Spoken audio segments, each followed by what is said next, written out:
Hello, everyone.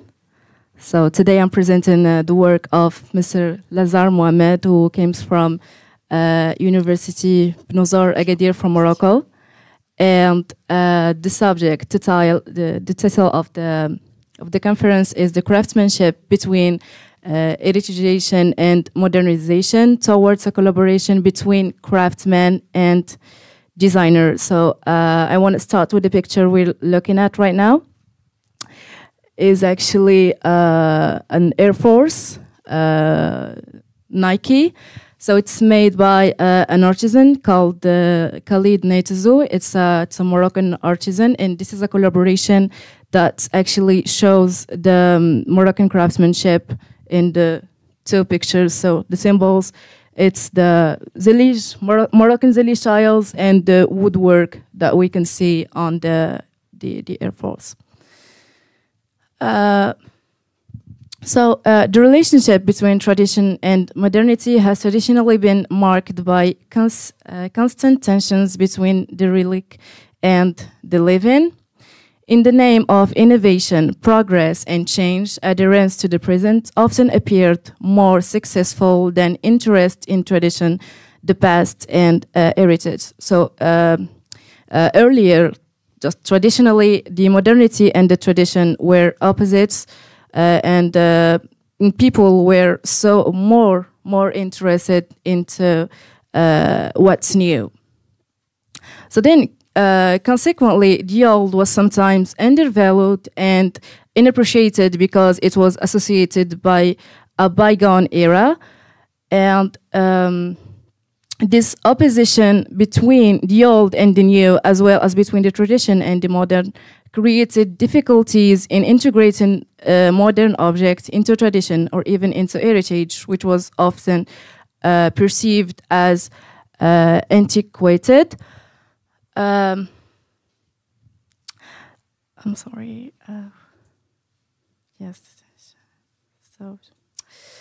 Yes, the meaning of this is that these tensions between traditional and modern stopped the transition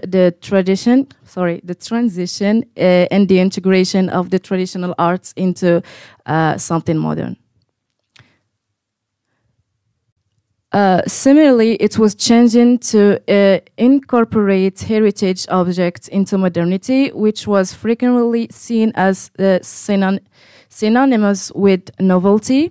So, on the other hand, during the past few decades, tradition and innovation have moved from opposition to complementary. So, previously, tradition was related to antique, to artisans, and modernity is a synonym of novelty and more related to design.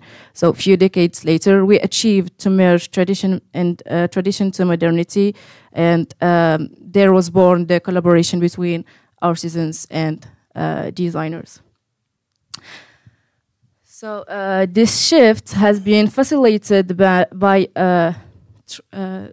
transitioning from holistic approaches to partial approaches. In other words, instead of making a single radical choice between modernization and its counterpoint, namely the preservation of tradition, the decision has been to act on the parts according to the principle of modernization and other parts according to the principle of safeguarding. So instead of having one approach, we will have two. The method is separating the crafts into two fields. So the safeguarding craftsmanship and craftsmanship that's able to be modernized. So in the case of traditional craftsmanship, which is the subject of our research, artistic innovation does not oppose the preservation of traditions and the safeguarding of heritage. Some ordinary craft practices are patrimonialized for cultural purpose related to both tangible and intangible heritage objects, while others are modernized and adapt to meet the socio-economic demands of the contemporary society. So actually, the modernization, the craft doesn't affect the preservation. The preservation, the two are not opposed; they are complementary. So some practices are preserved by the society and their actors due to the patrimonial value. In the other hand, other practices are allowed to be developed to reply to socio-economical reasons. So through partial heritagisation, the know-how associated with traditional craftsmanship belongs to one of the 5 domains in which intangible cultural heritage manifests itself. This is possible to distinguish 3 levels of 3 situations regarding traditional craftsmanship, which lies at the intersection of heritagisation and modernization. So yeah, those domains are defined by the UNESCO, and the craftsmanship is one of those fields. Here is the 3 situations that we can find in the craftsmanship. So the first one is ordinary craft practice that remains ordinary. The second one is craft practice subject to heritagisation, protection, and safeguarding. This is a tiny fraction of craft practices carefully selected for their exceptional values. And the last one, the important one, which is the modernization.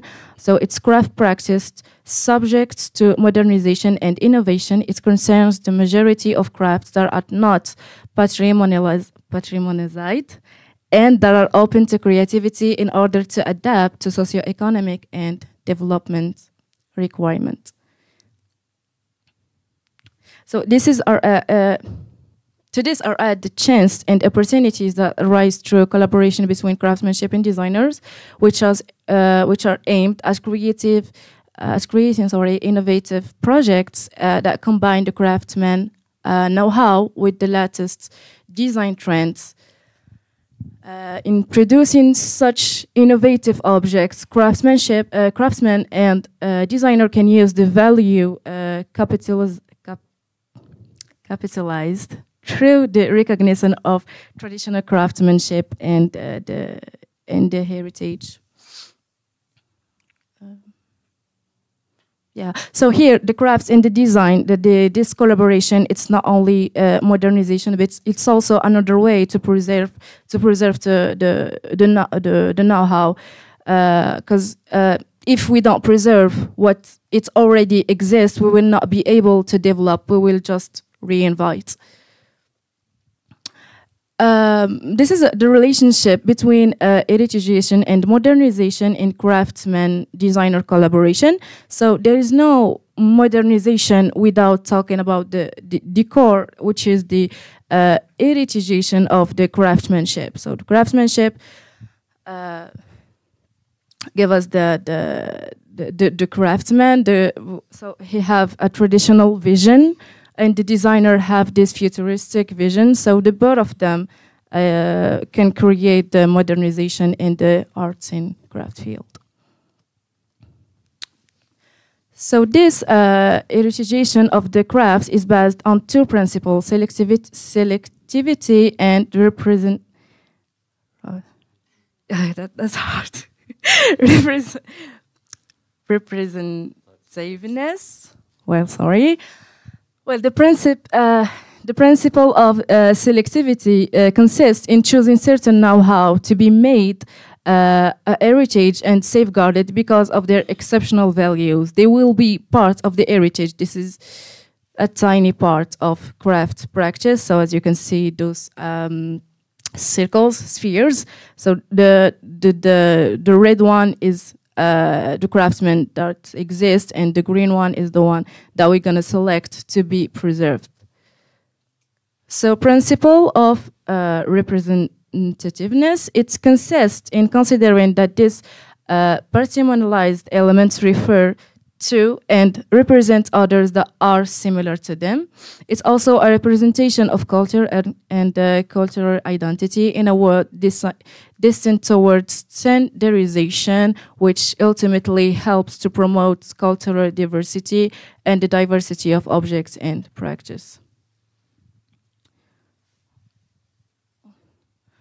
So the patrimonialized work will be exhibited in museum to represent those that are not selected. The importance of safeguarding heritage consists in the capitalization and the perpetuation of knowledge and the know-how. Yeah, just a picture to explain what we already said. The modernization points of view concern all non-patrimonialized know-how and craft practice. The latter can be integrated into contemporary issues of creativity, modernization, and innovation. They can be reinterpreted, so the old practice are adapted and combined with modern techniques. So all the work actually we've been seen in this slide are made by this man called Khalid Neitzel. It's an artisan. Sorry, he is an artisan. He is an artisan, and he is a showmaker. So he is also he's a Moroccan showmaker, and the work we've been seeing, the Air Force and also the vest he's wearing, is a collaboration with the designer Abdelillah Tamari. Their design is inspired by their roots, their culture, and their memory: zilish, carpets, babouche, slippers.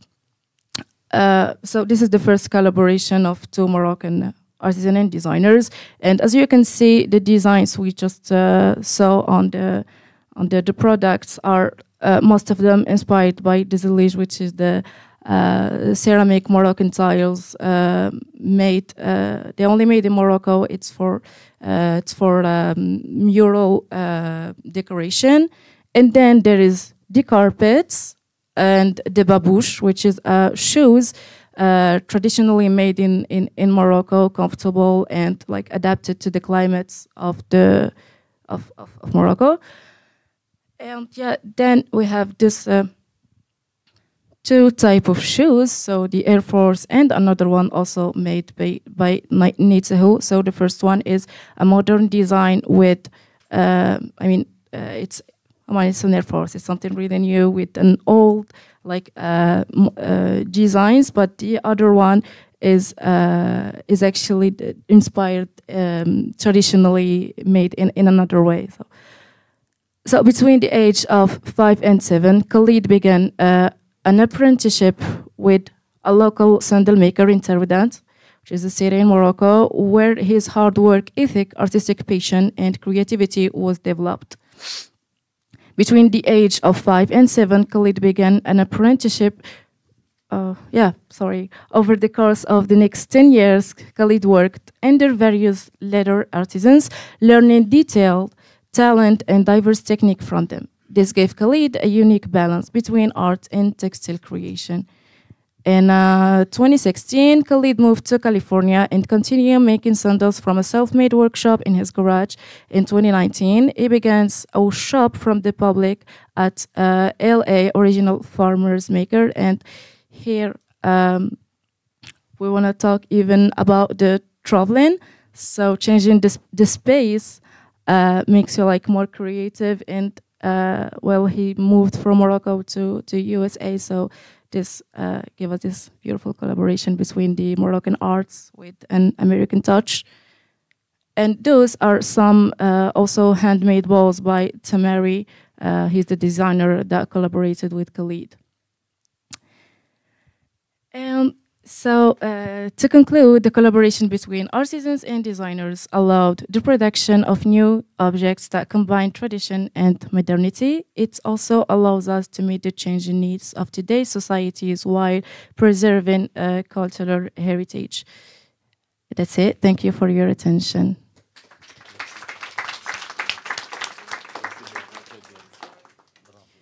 Okay, so thank you, Maima, and thank you to Mr. Lazhar. Do you have any questions, maybe? Okay. Hi, thank you for that. I'd just like to pick up on when Khalid left Morocco and went to America. Did that change the way he viewed his heritage by going to what is essentially a commercial environment in LA? Did he lose some of that contact with his heritage to become more commercial, or did he retain that in that environment he'd gone to?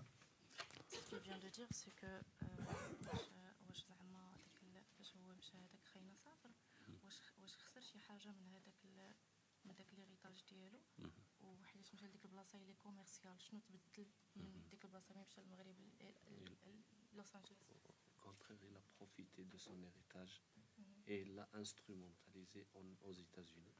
Il a pu se servir de son héritage aux États-Unis. Actually, he's saying that Khalid was really inspired by the Moroccan heritage. So when he moved to LA, he invested this heritage to create something new. It was the essence, actually, of his works and collaboration. Is that your question? Yeah, that's fine. Thank you. Thank you.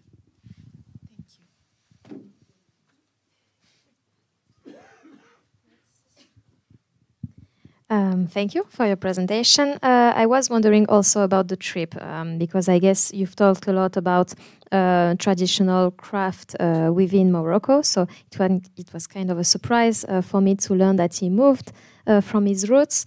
So did he find maybe a community in USA, or did he had to create a narrative? We were talking about narrative, how you talk about your work in order to spread or display the Moroccan heritage in the USA.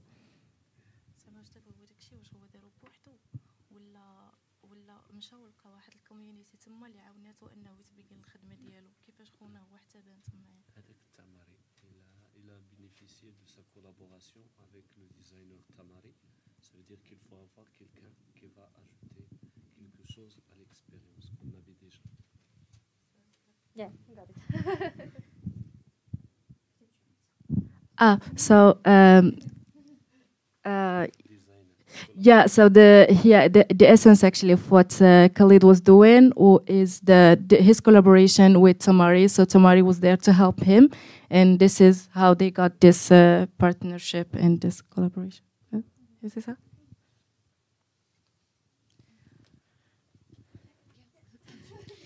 Thank you. I was I'm wondering, you were talking about selecting certain skills and practices to safeguard. So how do you select them? What criteria do you use to select? Because you showed us the picture with like red dots, and then in between red dots, we had green dots. So how do you choose how the red dots become green, in other words?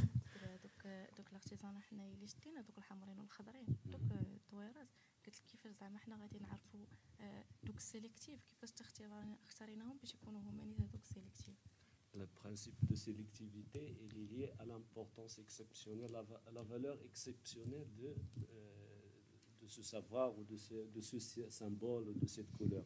Il a une valeur exceptionnelle, c'est pour ça qu'on applique le principe de sélectivité. On sélectionne certains éléments en raison de leur valeur exceptionnelle, leur valeur esthétique, leur valeur historique, leur valeur artistique.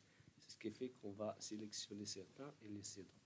So the selection is based on the value of the cultural identity, of the aesthetic, and the artistic also, historical, cultural and anthropologic. So this, we pick them because they have a higher value than others. Craftsmanship, it's exceptional. Yeah.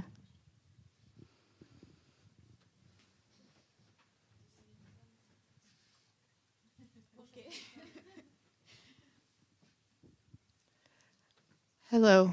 I was curious, when I was in grad school, I was a TA for a class where Zilij was taught. We brought over experts from Morocco to the Rhode Island School of Design in their ceramics program, and it was a special class introducing students to the techniques and then seeing what they would do to apply it. Unfortunately, I was only a TA, and the professor passed away, so I do not know what happened to that. But are there similar programs that bring the craft and technique of Moroccan tradition outside of Morocco to see how it can be reinterpreted? So your question is there is any academic structure that teaches the craftsmanship? Well, and brings it to artists and designers outside of the culture of Morocco. Ah.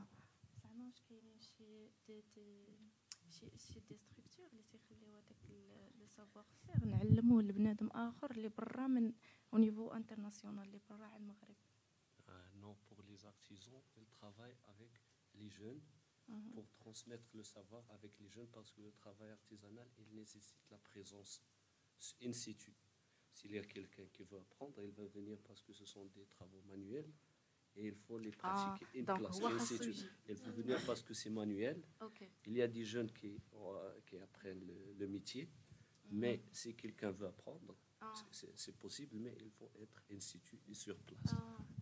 So he said that there is some initiatives to teach just the new generation, but they're Moroccans.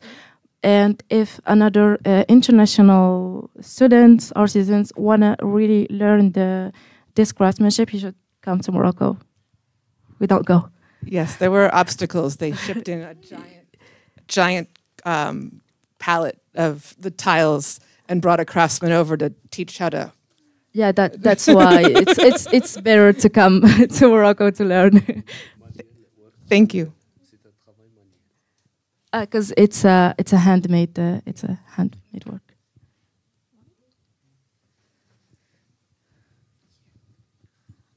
And the different example you show, sometimes it seems for me that the comment on dit artisanat, craftsmanship, yes. Is a reference. I mean, on the sneakers, we can see the same decorative shape as on the pattern. Sorry. Than and the ceramics, zeli, but it's not the same technical problem. It's just a kind of same visual, but it's not the same technique. You understand? And then my question is, does the designer je vais vous le dire en français comme vous parlez bien anglais. Est-ce que le designer pose parfois problème à l'artisan et demande à ce qu'on adapte l'artisanat ou les savoir-faire au design? C'est ma question, parce que sur ces baskets, ça peut paraître être une citation. C'est ça que je voulais dire. Alors que sur d'autres exemples que vous avez montrés, on voit les fils de couleurs avec les motifs. Je me dis, ou sur une basket, quand on voit qu'il y a un travail de broderie, par exemple, où ça ressemble à du textile, est-ce que ça pose des problèmes parce qu'on n'est pas dans le même... c'est pas un tapis qu'on met au mur, c'est des choses qu'on porte au pied, donc on va les salir. Enfin, on n'est pas dans le même contexte d'usage. Exact. C'est le principe toujours de collaboration. Quand il y a collaboration entre deux parties, vraiment qu'il y aura parfois des divergences, mais on arrive à des compromis. Sur l'exemple que nous présentons ici, le décor qu'on a sur cette basket, c'est ça le zlige. C'est pour ça qu'on a choisi cette photo, parce que vraiment, elle correspond à ce signe, cette conception de zlige. Ensuite, pour le travail de voix, on peut le voir ici sur ce décor en blanc. C'est ça. Et c'est vrai, dans chaque collaboration, il faut avoir des compromis. Et il y a des divergences entre un designer, un artisan, mais la collaboration nécessite qu'on arrive à un compromis entre les deux. Et utiliser ce qu'on peut, par exemple, le décor, là où il faut le mettre, et comment on va intégrer ce principe de l'artisanat, comment on va introduire le côté artisanal. Ça, on le fait à travers ce compromis entre les deux.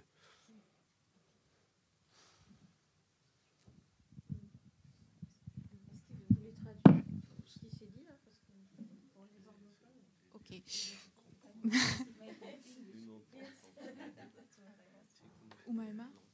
Je traduis sinon? Oui. Okay.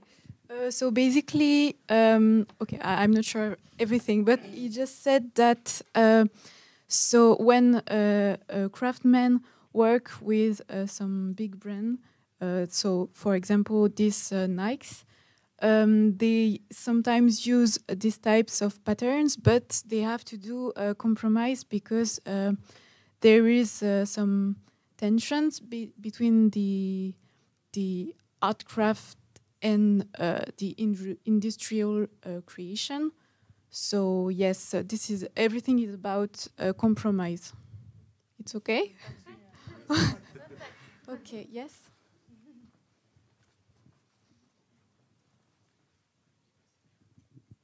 In the modernization of the craft techniques, do sometimes they use only materials, Moroccan materials or techniques, but without the aesthetics. I don't know if they have the heritage of the techniques and reappropriate it on other objects.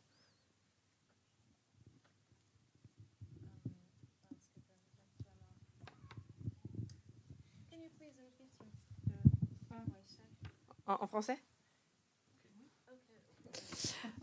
En fait, ma question, c'était de savoir si il y avait aussi du travail par rapport à la matière, des matières qui étaient du coup provenantes du Maroc, avec des designers différents qui travaillaient sur différents objets. Donc, travailler par exemple du textile ou des céramiques, de la terre, sur une autre esthétique que l'esthétique classique marocaine traditionnelle.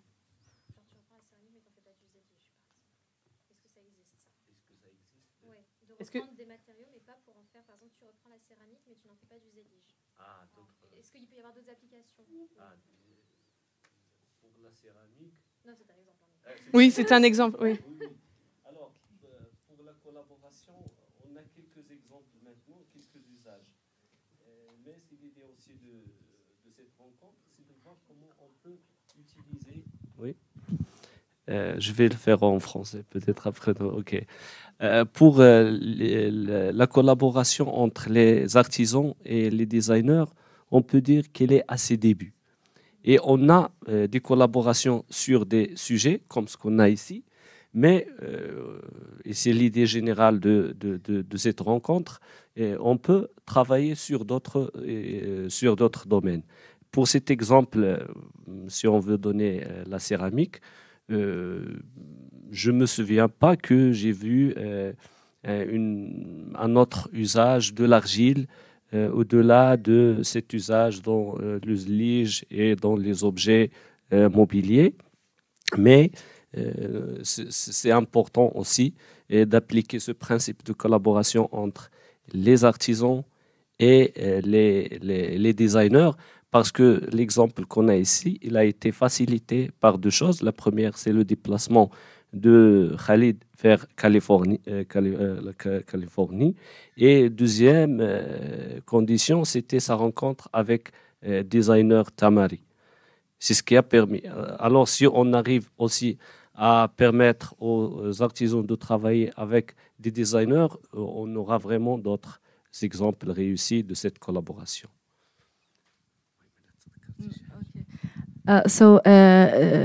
In Morocco, this collaboration are in their beginning between artisans and designers. What we see right now was facilitated because it was made in USA. So the designer have already experienced. The artisan just have to flew to America to create this.